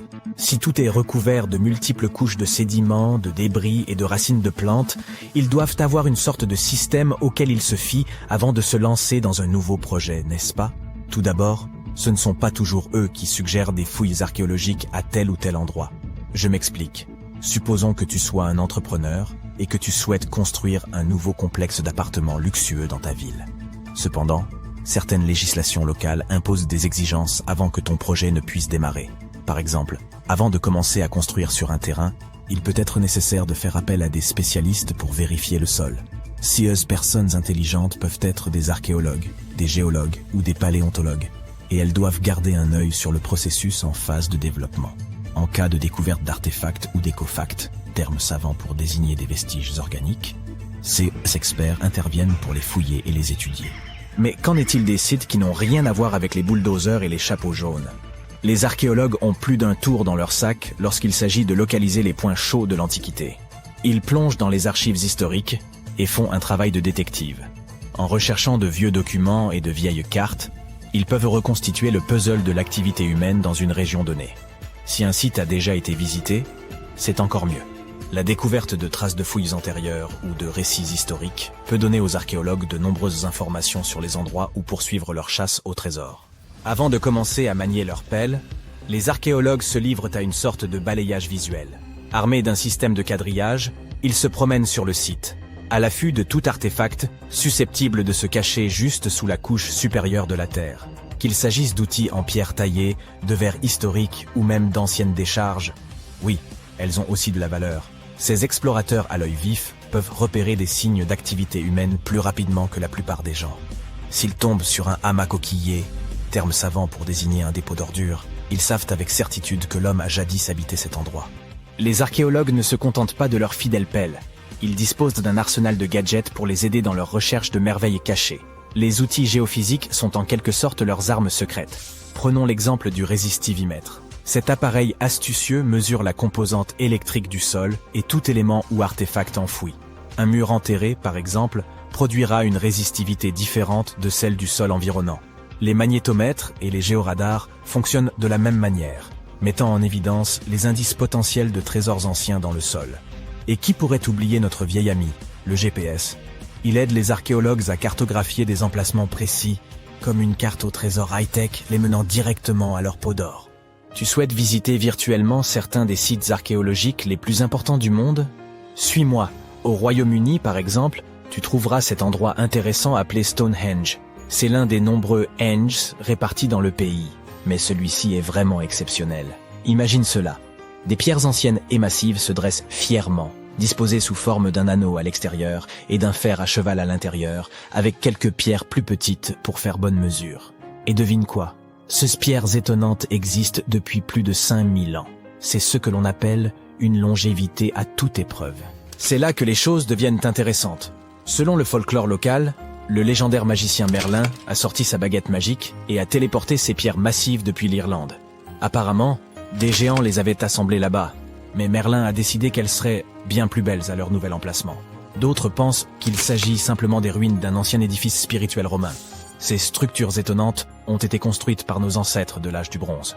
Avec leurs outils simples et leur technologie limitée, ils ont réussi à créer ce chef-d'œuvre monumental. Impressionnant, non? Malheureusement, nous ignorons encore beaucoup de choses sur cette région. L'objectif initial de Stonehenge reste encore aujourd'hui un mystère. Certes, il existe de nombreuses théories, mais les scientifiques ne sont pas encore parvenus à se mettre d'accord sur le sujet. On sait cependant qu'il est parfaitement aligné pour accueillir le lever du soleil lors des solstices d'été et d'hiver. L'ancienne ville de Pompéi est un site archéologique tout aussi étonnant. Imagine un peu, le Vésuve, un fauteur de troubles notoires, a décidé de piquer une crise volcanique et a complètement recouvert cette ancienne ville romaine. Il l'a transformée en capsule temporelle, située à l'extérieur de l'actuelle Naples, en Italie. En 1748, une bande d'explorateurs aventureux est tombée sur Pompéi. Ils ont découvert alors un trésor de choses bien conservées. Des rues, des maisons, de la nourriture, probablement un peu périmée, des bijoux clinquants, des sculptures raffinées, des fresques colorées, des objets ménagers de tous les jours, et même des restes humains et animaux. C'était comme une fête archéologique épique. À première vue, Pompéi avait tout pour plaire. Des maisons et des villas de luxe, une immense arène de 20 000 places, de jolies petites boutiques d'artisans, des lieux de rencontre comme des tavernes, sans oublier les endroits coquins comme ces bains luxueux où l'on pouvait se faire dorloter intensément. Il y a aussi le sanctuaire d'Apollon, où les gens se réunissaient pour leur culte quotidien. Et bien sûr, le cœur animé de la ville, le forum de Pompéi, où tous les gens branchés avaient l'habitude de se retrouver. Et devine quoi? Pompéi est tellement cool qu'elle a été inscrite sur la liste du patrimoine mondial de l'UNESCO en 1977. C'est en quelque sorte le panthéon de l'histoire. Cette liste comprend également de nombreux autres bâtiments et sites célèbres, comme le Taj Mahal en Inde et l'Acropole d'Athènes en Grèce. En 1850, l'égyptologue français Auguste Mariette se rendit sur la terre des pharaons en quête de manuscrits, mais tomba par hasard sur une tête de sphinx qui émergeait des dunes. Après avoir dégagé le sable, il comprit que ce sphinx marquait l'entrée d'une structure souterraine. Quelques mois plus tard, il pénétra finalement dans le Sérapéum de Saqqara. À l'intérieur, il découvrit un gigantesque sarcophage en granit contenant les restes de 64 taureaux. Les scientifiques restent émerveillés par la technologie qu'utilisèrent les anciens Égyptiens pour déplacer ces immenses blocs. Le Sérapéum, construit vers 3000 ans avant notre ère, était une sépulture souterraine dédiée au taureau sacré Apis, vénéré dans l'Égypte ancienne. Il comportait un long corridor de près de 150 mètres, bordé de vastes salles de pierre. Certains sarcophages, pesant jusqu'à 100 tonnes, soit l'équivalent de 50 voitures moyennes, étaient réalisés avec une précision remarquable, présentant des angles parfaits de 90 degrés. Ornés de hiéroglyphes et de gravures, ces pièces détaillaient les récits et l'importance accordée au taureau Apis. Aujourd'hui, seuls 24 sarcophages subsistent. Dans l'Égypte antique, les taureaux Apis occupaient une place prépondérante en raison de leur lien avec le dieu Ptah. Ils étaient perçus comme porteurs de son esprit et de sa sagesse, tout en soutenant le pharaon et son peuple. Les prêtres identifiaient ces taureaux sacrés en recherchant des signes distinctifs. Un triangle blanc sur le front, symbole de lumière divine, une marque dorsale évoquant l'aile d'un vautour, et une forme de scarabée sous la langue, associée à la réincarnation. Lorsqu'un taureau portait ces marques, il était considéré comme élu par Ptah et traité avec vénération. Ces animaux vivèrent dans un temple dédié à Memphis, ville où l'on honorait Ptah, et bénéficièrent des soins les plus attentifs, ainsi que d'offrandes de visiteurs désireux de recevoir leur bénédiction. À leur mort, les taureaux Apis étaient momifiés et honorés avec la plus grande solennité. Lorsque Mariette pénétra dans le Sérapéum, il observa des traces de rouleaux sur le sol des galeries et découvrit 2 treuils horizontaux en bois, chacun muni de 8 leviers. Par la suite, d'autres explorateurs signalèrent la présence de doubles rails. Les chambres funéraires étaient situées à un niveau inférieur au sol du couloir. Pour positionner les sarcophages, les ouvriers remplissaient ces chambres de sable, permettant ainsi un déplacement en ligne droite. Ensuite, le sable était progressivement retiré, abaissant doucement les sarcophages dans des emplacements parfaitement taillés dans la roche. Une inscription en pierre trouvée dans le Sérapéum mentionnait qu'à l'époque de Ptolémée II, en 247 avant notre ère, il fallait 28 jours pour placer un seul sarcophage avec son couvercle. L'incroyable précision des sarcophages, notamment leurs angles de 90 degrés, s'explique également par les avancées géométriques des anciens Égyptiens.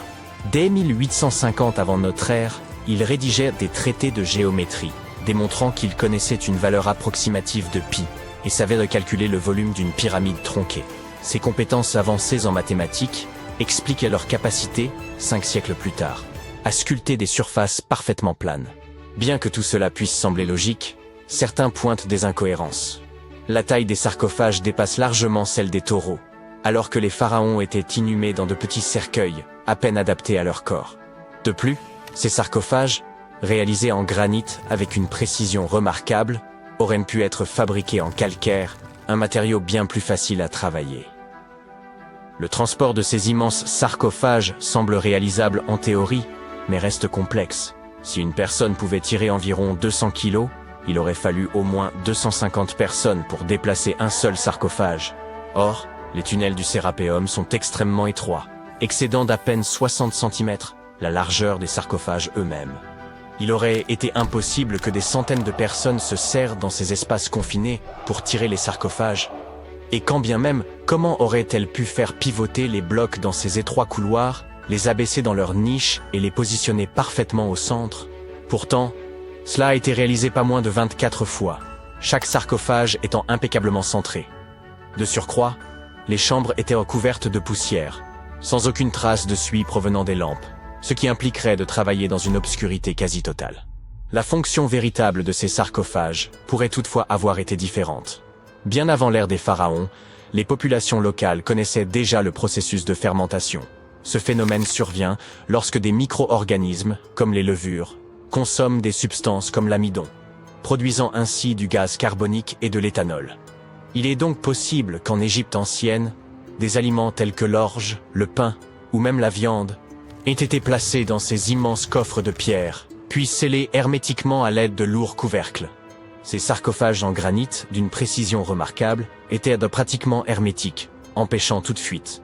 Lorsque la levure commençait à agir, elle générait progressivement du gaz carbonique, augmentant la pression interne. Les sarcophages, dotés d'une robustesse exceptionnelle, pouvaient supporter des pressions bien supérieures à celles des pneus de voiture. Sous l'effet de cette compression, les cristaux du granit produisaient une très faible charge électrique. Ce phénomène était possible grâce à la présence de quartz dans le granit, un matériau réactif à la pression. Par ailleurs, l'ajout de viande ou de parties animales aurait pu favoriser le développement des levures. La viande contient en effet de l'acide oléique, un élément nécessaire pour que les levures continuent de croître et résistent aux effets toxiques de l'éthanol qu'elles produisent. Ainsi, avec l'accumulation de gaz et la production d'électricité, ces sarcophages n'auraient pas uniquement servi d'anciens garde-manger, mais auraient pu être de véritables systèmes énergétiques. Au fil du temps, la pression interne devenait si élevée qu'elle pouvait repousser le couvercle, libérant le gaz avec un bruit sec. Toutefois, lorsque le Sérapéum fut redécouvert en 1850, d'anciennes peintures montrèrent que des pierres étaient empilées sur certains couvercles. Cela suggère que, dans l'Antiquité, des efforts furent entrepris pour alourdir ces couvercles afin de limiter les pertes dues à la pression interne. Ce poids additionnel permettait également aux cristaux de quartz du granit de continuer à générer davantage d'électricité sous l'effet de la pression. Si quelqu'un ouvrait l'un de ces sarcophages de pierre plusieurs millénaires plus tard, il ne découvrirait à l'intérieur que les ossements des taureaux déposés à l'origine. C'est précisément ce que Mariette a mis au jour dans les années 1850. Peu après les premières fouilles effectuées au cours de la seconde moitié du XIXe siècle, le Sérapéum fut ouvert aux visiteurs. Le prince de Galles, futur Édouard VII, aurait même déjeuné avec ses invités dans l'une de ses tombes. Bien que le site ait été rendu inaccessible pendant un certain temps à cause des sables et des séismes, il est aujourd'hui de nouveau possible de le visiter afin d'en percer le mystère. Grâce aux technologies modernes, nous pourrions bientôt résoudre de nombreuses autres énigmes historiques. Une équipe de scientifiques du musée Field d'Histoire naturelle de Chicago a récemment utilisé un scanner spécifique pour analyser des momies égyptiennes sans les déballer. Les chercheurs ont soigneusement transporté 26 momies sur des chariots adaptés jusqu'au parking où se trouvait le scanner. Celui-ci a pris des milliers de clichés radiographiques détaillés de chaque momie et de leur cercueil.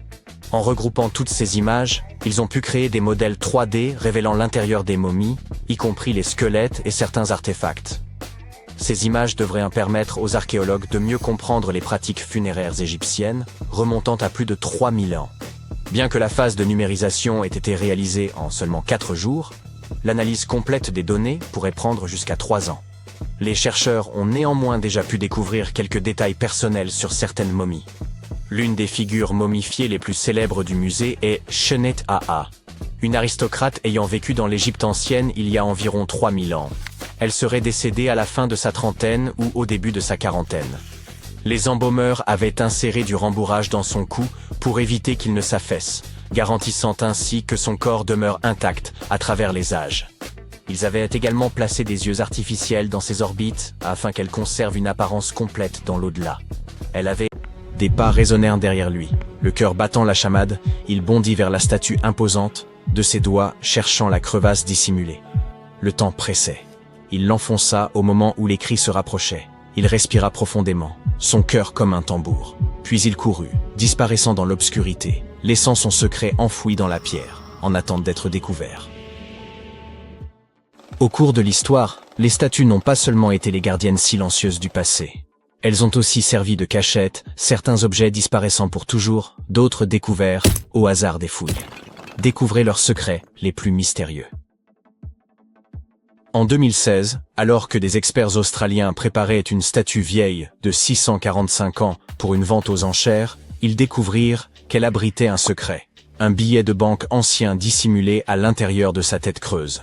Émis en 1371 sous l'empereur Zhou Yuanzheng, le billet valait 1000 pièces de cuivre ou 28 grammes d'argent. Plus frappant encore, il portait un avertissement sinistre. Malgré que la statue ait eu plusieurs propriétaires, personne n'eut connaissance de ce billet pendant des siècles. Rare vestige d'une époque où la monnaie en papier était encore une nouveauté, ce billet fut rapidement mis aux enchères, poursuivant son voyage à travers le temps dans le monde moderne. Les statues sont devenues plus que de simples symboles.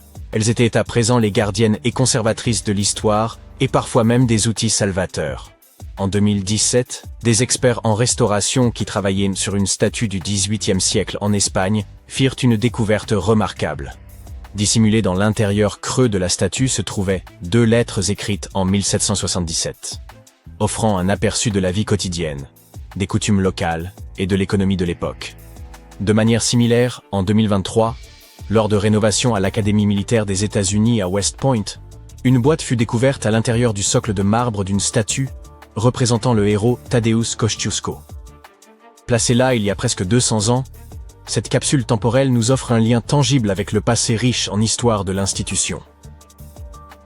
Le mystère entourant les statues et leur potentiel à dissimuler des secrets s'étend à certains des monuments les plus emblématiques du monde. Peu d'endroits sont aussi enveloppés de mystères que le Grand Sphinx de Gizeh. Pendant des siècles, archéologues, historiens et explorateurs ont spéculé sur ce qui pourrait être caché sous sa massive silhouette de calcaire. Certaines personnes pensaient que le Sphinx dissimulait la légendaire salle des archives, une hypothétique bibliothèque contenant un savoir ancien, peut-être même la sagesse perdue de l'Atlantide. Ces dernières années, les avancées technologiques des radars à pénétration de sol ont révélé des cavités sous le Sphinx, amenant de nombreux experts à croire que la statue pourrait cacher des chambres ou des passages encore inconnus, certains éventuellement liés à des tombes royales ou à des structures souterraines. L'existence potentielle de chambres cachées sous le sphinx captive notre imagination depuis des générations. Mais ce qui est peut-être encore plus intriguant, c'est le travail récent, effectué par des chercheurs de l'Université de New York, qui ont étudié les forces environnementales qui ont façonné le sphinx. Après avoir modélisé l'impact des vents anciens, les chercheurs ont pu conclure que le sphinx avait été initialement formé par une érosion naturelle, avant que les humains ne perfectionnent davantage sa forme. De telles révélations ouvrent de nouvelles voies pour comprendre la fonction du monument, ainsi que l'importance culturelle et spirituelle qu'il détenait à l'époque. Les anciens Égyptiens vénéraient Sobek, le dieu à tête de crocodile représentant la puissance et le Nil, et momifiaient souvent des crocodiles pour lui rendre hommage. Ces créatures étaient déplacées dans des temples ou des tombes en tant qu'offrande aux dieux ou pour garantir un passage sûr vers l'au-delà. Récemment, un groupe de chercheurs s'est lancé dans une étude intéressante sur un crocodile momifié par les embaumeurs égyptiens. Ils ont utilisé un scanner qui leur a révélé toutes sortes de détails fascinants sur la façon dont ce crocodile avait vécu et ce qui était arrivé à son corps par la suite. Pour les anciens Égyptiens, les animaux n'étaient pas simplement des compagnons domestiqués. Ils jouaient un rôle majeur dans leurs rituels, servant de passerelle entre les humains et les dieux. Les faucons, par exemple, étaient associés à Horus, la divinité solaire, car leur vol les rapprochait du soleil. Les chats étaient liés à Bastet, déesse mère féroce et protectrice. Les crocodiles étaient parmi les animaux que l'on momifiait le plus souvent. On considérait ces reptiles comme des symboles de Sobek, le seigneur du Nil, dont la présence annonçait la crue annuelle qui apporterait l'eau et le sol fertile nécessaires à l'agriculture. Dans le passé, l'étude de tels artefacts risquait souvent d'endommager la momie, mais grâce aux techniques d'imagerie moderne, les chercheurs ont pu examiner le crocodile sans l'abîmer. Les radiographies et les scanners ont révélé que le système digestif du crocodile était rempli de petites pierres appelées gastrolites, que les crocodiles ingèrent souvent pour faciliter leur digestion et maintenir leur flottabilité. Au milieu de ces pierres, ils ont aussi trouvé un hameçon en métal et un poisson.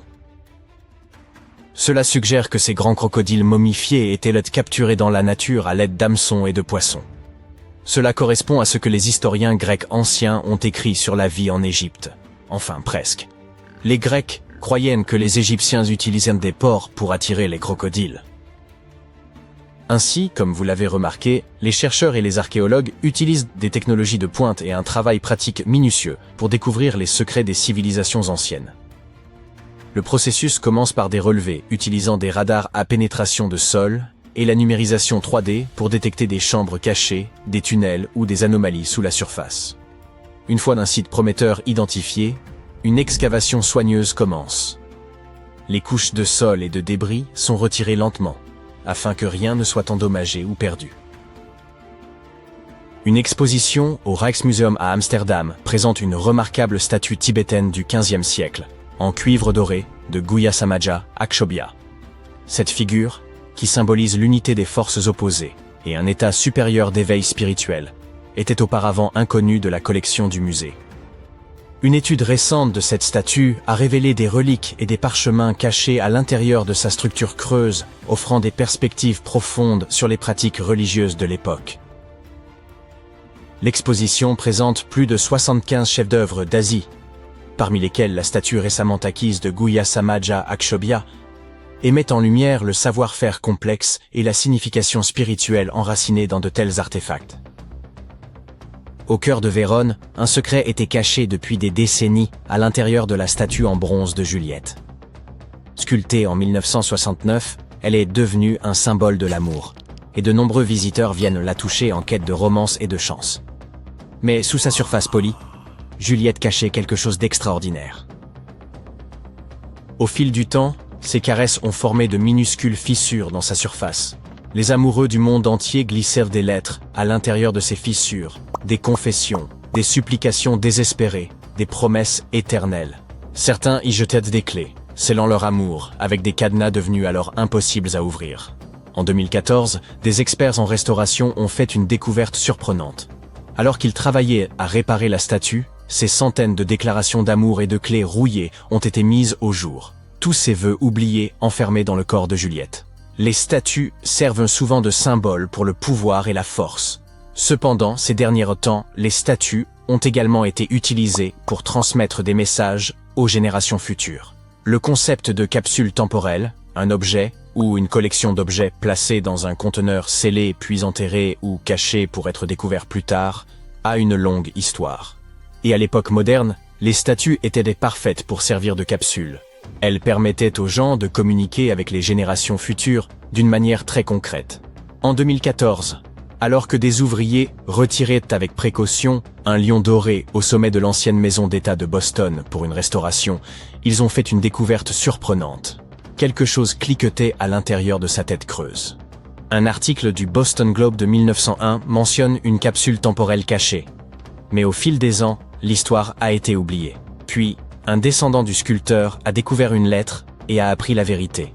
À l'intérieur de la tête du lion se trouvaient des journaux, des photographies, des autographes et des lettres appartenant à un passé lointain, des messages scellés pendant plus d'un siècle. Lorsque la capsule fut ouverte, c'était comme si l'histoire elle-même retenait son souffle. Les autorités ont prévu de poursuivre cette tradition en ajoutant des artefacts modernes avant de refermer la tête creuse du lion afin que ses trésors soient redécouverts au XXIe siècle. Nous ne savons pas si elles l'ont réellement fait, cependant. Les progrès des technologies d'imagerie ont permis aux chercheurs de dévoiler des détails cachés dans des sculptures célèbres sans les endommager. En 2014, des experts en restauration au Mexique ont fait une découverte en examinant une statue en bois vieille de 300 ans. De véritables dents humaines étaient cachées sous son visage serein. Cette révélation n'a pas été faite par la fouille, mais par la technologie. Lorsque les préservationnistes ont pris une radiographie de la statue, s'attendant à trouver des détails structurels, ils ont vu une denture parfaite, intégrée dans la bouche. Contrairement à d'autres statues historiques de la région, qui contenaient parfois de vrais cheveux que les gens avaient donnés aux statues, cette découverte était complètement inattendue. Les rayons X sont un type de rayonnement invisible, capable de traverser nos corps ainsi que les objets solides. Ils sont cruciaux dans le domaine médical, car ils permettent aux médecins de voir à l'intérieur de notre organisme sans avoir à y pratiquer d'intervention chirurgicale. Voyons maintenant comment fonctionnent ces fameux rayons X. Ces derniers consistent en une sorte de rayonnement électromagnétique, tout comme la lumière ou les ondes radio. Cependant, leur niveau d'énergie est bien plus élevé que celui des ondes lumineuses, ce qui leur permet de traverser des objets au travers desquels la lumière ne pourrait jamais passer. Imagine que tu disposes d'une puissante lampe de poche. Si tu t'en sers pour éclairer à travers un mur, la lumière ne passera pas, car le mur est trop épais. Mais les rayons X ont suffisamment d'énergie pour traverser les murs, et même notre corps. La découverte des rayons X s'est produite accidentellement à la fin du XIXe siècle. Un scientifique expérimentait alors avec les rayons cathodiques, qui sont un type de rayonnement distinct. Pendant qu'il travaillait dans son laboratoire, il a remarqué qu'un écran fluorescent situé à proximité commençait à briller, et ce, alors qu'il n'était pas directement exposé aux rayons cathodiques. Il s'est aperçu que quelque chose d'invisible était à l'origine de cette fluorescence. Et il a résolu de nommer cette chose rayon X, car X est le symbole mathématique de l'inconnu. Il a poursuivi ses expériences avec de tels rayons et a découvert qu'ils étaient capables de traverser de nombreux objets, comme la chair et les os, mais pas des matériaux plus denses comme le métal. Il a également découvert que les rayons X pouvaient créer des images sur des plaques photographiques, tout comme un appareil photo saisit des clichés sur une pellicule. La façon dont tout cela fonctionne est proprement fascinante. Imagine que tu te trouves devant une lumière vive et que tu tiennes ta main devant ton visage. Ta main bloque la lumière et tu ne peux pas voir au travers. Mais si tu places une feuille de papier de soie devant ta main, une partie de la lumière passera et tu pourras distinguer le contour de ta main. Les radiographies fonctionnent de la même manière. Lorsqu'un médecin veut prendre une radiographie d'une partie de ton corps, il te demande de te tenir debout ou de t'allonger à côté d'un appareil. Cet appareil est équipé d'une plaque spéciale qui peut capturer l'image radio. Supposons que le médecin veuille examiner plus en détail ton bras. Il placera la plaque radiographique d'un côté de ton bras et l'appareil de l'autre côté. Ensuite, l'appareil émet une rafale contrôlée de rayons X qui traverse ton bras. Tu te souviens que le papier de soie laisse passer un peu de lumière? Eh bien, dans ce cas, si certains de ces rayons traverseront ton bras, tandis que d'autres seront absorbés ou bloqués par les parties plus denses de ton corps, comme les os. La plaque capture les rayons X qui traversent ton bras et génère une image. Cette image montre clairement les os et les autres structures à l'intérieur de ton corps. ce qui permet aux médecins de voir s'il existe des problèmes ou des blessures internes. Tu te demandes peut-être pourquoi les rayons X peuvent traverser certaines choses et pas d'autres. Cela tient à la densité et à la composition des objets. Les matériaux plus denses, comme les os, absorbent plus de rayons X et apparaissent donc en blanc sur l'image. Ainsi, lorsque tu regardes le résultat, tu verras tes os comme des formes blanches. D'autres tissus, comme les muscles et les organes, sont moins denses et laissent passer une partie des rayons. Ils apparaissent donc comme des ombres grises. Et si on te disait qu'il existe une toute nouvelle façon de voir l'intérieur des objets, sans utiliser de rayons X? On ne parle pas là de pouvoir magique. Installe-toi confortablement pendant qu'on t'explique ce qu'est la tomographie muonique. Cette technique scientifique fascinante nous permet de voir à l'intérieur des objets et même sous la surface de la Terre grâce à un type spécifique de particules appelées muons. Ces particules élémentaires sont très similaires aux électrons, mais elles sont beaucoup plus lourdes. Elles sont créées en altitude, dans l'atmosphère terrestre, lorsque les rayons cosmiques, qui sont des particules provenant de l'espace, entrent en collision avec les molécules d'air. Les muons ont la particularité de pouvoir traverser différents matériaux. Ils sont capables de traverser la roche, le sol et même les bâtiments. Des scientifiques ont pris conscience de ce potentiel dans les années 1850, lorsqu'ils étudiaient les rayons cosmiques, et qu'ils ont remarqué que certaines de ces particules pouvaient traverser des matériaux épais. Les premières expériences en muographie ont eu lieu dans les années 60. Les spécialistes ont découvert que les muons pouvaient être détectés à l'aide d'appareils spéciaux, les détecteurs de muons. Ceux-ci sont généralement placés sous terre ou dans des laboratoires spécialement conçus pour les protéger des autres particules et du rayonnement ambiant. Voyons maintenant comment fonctionne la tomographie muonique. Imagine que tu es un objet de grande taille, comme une pyramide, une montagne ou même une statue ancienne, et que tu souhaites voir ce qu'elle contient sans l'endommager. Tout d'abord, des détecteurs sont placés autour de l'objet ou dans la zone que tu souhaites examiner. Ces détecteurs sont sensibles aux muons et peuvent suivre leur trajectoire. Lorsqu'une particule traverse un détecteur, elle laisse une trace, comme des empreintes de pas dans le sable. En recueillant les données de plusieurs détecteurs, les scientifiques peuvent reconstituer ces trajectoires. C'est là que les choses deviennent vraiment intéressantes. L'atmosphère terrestre agit comme un filtre naturel pour les muons.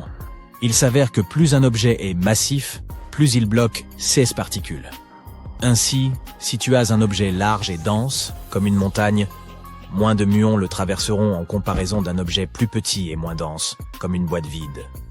Cette différence dans le nombre de particules qui atteignent les détecteurs peut nous donner des indices sur ceux qui se trouvent à l'intérieur des objets. Les scientifiques utilisent des algorithmes informatiques et des calculs mathématiques pour analyser ces données et générer une imagerie. Ces images figurent la répartition de la densité de l'objet étudié. C'est comme si l'on créait une carte qui montre où se trouvent les zones les plus denses et où il y a des vides à l'intérieur d'un objet. Le concept de muographie est comparable à l'observation des ombres pour comprendre la forme et la taille d'un objet. Imagine à nouveau que tu te tiennes devant une lumière vive et que tu la places entre la source lumineuse et un mur. Tu verras l'ombre de ta main sur le mur. En te basant sur la forme et la taille de l'ombre, tu peux te faire une idée de l'aspect de ta main, même si tu ne peux pas la voir directement. Cette technique a déjà servi à étudier divers objets et structures. Par exemple, les scientifiques l'ont utilisé pour explorer l'intérieur des volcans et des pyramides, et même pour étudier la structure des montagnes et de la croûte terrestre. Grâce à cette technique étonnante, les scientifiques ont décelé de nouvelles informations sur la pyramide de Khéops. Ils ont ainsi découvert quelque chose qui avait échappé aux pilleurs de tombes pendant des siècles. Une chambre cachée. Et devine comment ils l'ont baptisé? Le Grand Vide. Et oui, ce n'est clairement pas le nom le plus inspiré. On a eu recours à 3 techniques différentes de détection des muons pour être certain qu'il se trouvait bien un grand vide mystérieux à l'intérieur de la plus grande des pyramides. Dès que la nouvelle de cette découverte stupéfiante s'est répandue, les chercheurs égyptiens n'ont pas pu résister à l'envie d'en apprendre davantage. Ils ont donc fait venir une caméra endoscopique pour confirmer l'existence de cette chambre oubliée. Il a suffi d'insérer une caméra dans l'un des interstices situés sous l'entrée, et voilà le travail. Elle a révélé un couloir qui présentait un plafond à chevrons. On peut donc se permettre d'imaginer que les anciens Égyptiens s'en servaient comme d'une discothèque. Une autre équipe de chercheurs a décidé de scanner à nouveau cette cavité. Selon eux, la pyramide de Khéops aurait été une pionnière dans le domaine des pyramides. Elle utilisait une technique dite du chevron pour recouvrir les structures internes et les empêcher de s'effondrer. Pourquoi les anciens Égyptiens ont-ils construit ce couloir et le grand vide auquel il mène? Une théorie suggère que ce couloir aurait été construit pour soulager la pression à l'intérieur de la pyramide. Selon une autre théorie, ce vide pourrait être un sous-produit du processus de construction de la pyramide. Il aurait pu s'agir d'une rampe interne utilisée pour mettre en place les blocs de pierre du sommet, puis laissés sur place ou remplis de gravats en vrac. Selon d'autres explorateurs enthousiastes, il se pourrait qu'une autre chambre funéraire attende encore d'être découverte. Ce dernier estime que l'érection d'une pyramide ne s'est jamais faite sans une part de hasard. Au fur et à mesure que les bâtisseurs travaillaient, ils se seraient rendus compte que certaines chambres ne pourraient jamais supporter le poids d'un majestueux sarcophage. Ils ont donc procédé à quelques ajustements de dernière minute, traçant de nouveaux plans au fur et à mesure.